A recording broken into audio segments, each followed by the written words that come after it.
11, year 100 of the dawn. I am his, and he is mine. Morning has broken like the first morning. Blackbird has spoken like the first bird. Sweet the rain's new fall, sunlit from heaven, like the first dewfall on the first grass. Praise for the sweetness of the wet garden, sprung in completeness where his feet pass. Cat Stevens, Morning has broken. It's peculiar how these memoirs are writing themselves, so to speak. I sit down with one idea in mind, and pretty soon I am writing with a stream of consciousness that seems to flow from the heart of the Creator. This morning, I wanted to write about Adam and me, how it was in the garden, and how it was after we were cast out of the garden.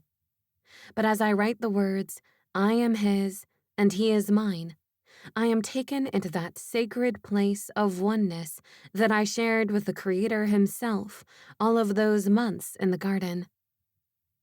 It was like never wanting, like being completely fulfilled at every minute. But because I had never known wanting or longing, I didn't fully understand the intimate fellowship that God and I shared together in the garden. I was his, and he was mine. God walked with each of us, separately and together, like there was no separation between him and Adam, him and me and him, Adam and him. And because there was no sin, Adam and I were one as well. I was in Adam, and he was in me. But this oneness all stemmed from the Creator, from God, who was, is, and will be forever. Whatever you want to believe or think is fine with me. I'm not trying to rock your boat. I'm trying to rock your cradle. The hand that rocks the cradle can rule the world. But I don't want to rule the world either. I want to paint for you the picture of how the world was meant to be. I want to open a door in your mind so you can find your way back into the garden. I want to rock you in the cradle that is firmly fashioned with eternal truths, fastened together by love, a love that will last. A true mother wants to give the best to her child. This is the best I can offer you. In your heart, you have a loneliness that can only be filled by having oneness with the Creator. I know. I experienced that oneness. I didn't, however, experience the loneliness until after the fall. The melancholy of it all is that I didn't appreciate what I had in that oneness of the three of us in the garden. A threefold cord cannot be broken. We were that cord.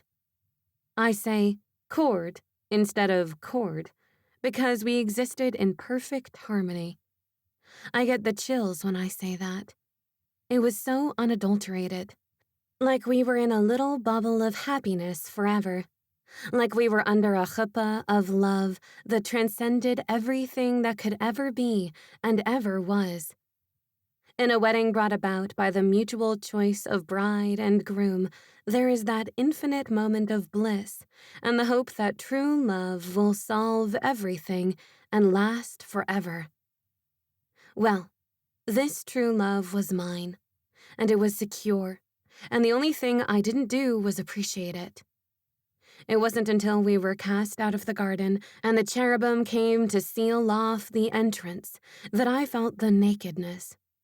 Not just the fact that I had no clothes on, but I felt the profound feeling of being without, of being separated from that oneness. Not only the oneness I had with God, but the oneness I had with Adam, too. This was my first taste of loneliness. Now, I want you all to know, and I've been thinking about this for at least 100 years, so it's not just a thought off the top of my head, but one from deep within my heart and one that permeates my entire being, that the intense love and oneness I felt with my Creator was so... you get the gist. Completely complete. The covering of his kindness was so forever, so comforting, that I got the sense of his heart. And even though we were cast out, even though the gates were locked and guarded by those terrifying angelic creatures, those creatures with eyes in their wings, on their hands, all around their heads, those cherubim who guard the glory of God night and day, those 4 heads. Get out of here. How scary is that? Believe me, if you've ever seen a real angel, not the whitewashed angels that help us get what we want in our crystal ball. No, if you ever see a real angel, you will pee your pants and tremble in fear, just like every prophet that has ever gone after me, until the angel says, "Don't be afraid." It is at this moment you feel you can stop shaking. Not that I want to go on about angels, but the only thing I think when I see them is, I want to be on their side, their good side. Back to my train of thought, the belly of my thought, really. Even though we were cast out, what I felt about the goodness of God was in the intricate, secret part of every piece of me, who I was as a person, a soul, and a wanderer in a body, which I had borrowed from my journey on earth. The best way to describe it is that I knew. It was a knowing that the intimate feeling in the bubble with the Creator was something that I would always have if I wanted it. A knowing that someone so loving would not eternally burst my bubble, but would make a way for me to have that bubble again. The God pod. The God who made the pod would find a way to bring me inside again. In the garden, I dwelt in a God pod, and even though I struggled outside the garden, the knowledge of the God pod was always with me, and I felt that if I had a humble heart, he would always be there for me, and he would find a way for my children to be there too. Adam hadn't appreciated the oneness in the garden either, of course. Neither of us did. I wish we would have, but we had never been without, so how could we have known how within we truly were? Sigh. Sigh again. I believe all my children feel it, that somewhere there is a within that they long for. Somewhere there must be a garden where they can rest, be satisfied, and experience the oneness with the Creator. Of course, I tend to think good of all people. I love them all. How could I not? I am, before all and after all, their mother. I hope that I share the heart of God, the mother side of God, who holds a bubble of acceptance for anyone who truly wants to be there. You have to lay down your forbidden fruit, though. Once you feel the bubble, you don't need to know everything. You can learn and grow and become a scientist or an anthropologist, and I hope you do. Because if you walk hand in hand with God, then you will discover even more.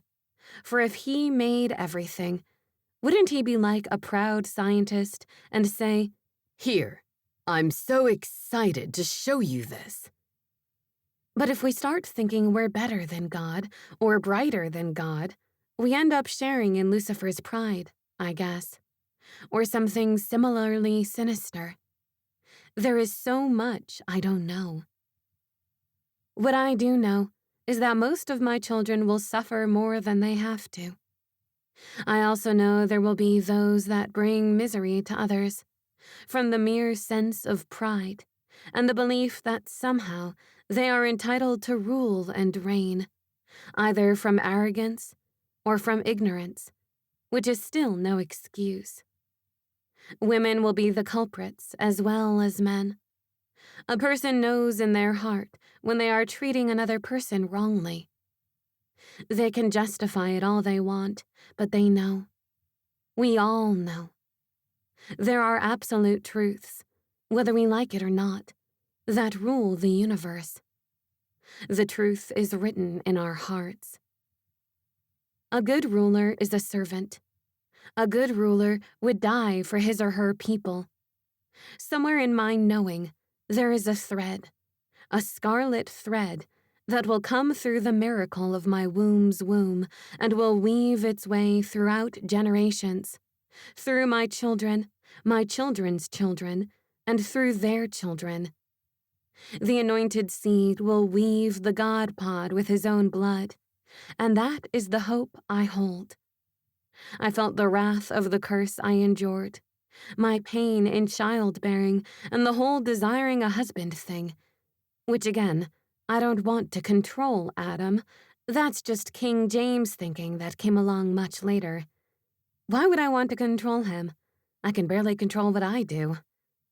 No, it means we women, we're always talking about relationships, looking and hoping for the perfect guy who doesn't exist. End of that conversation. Where was I? I get so upset about this issue.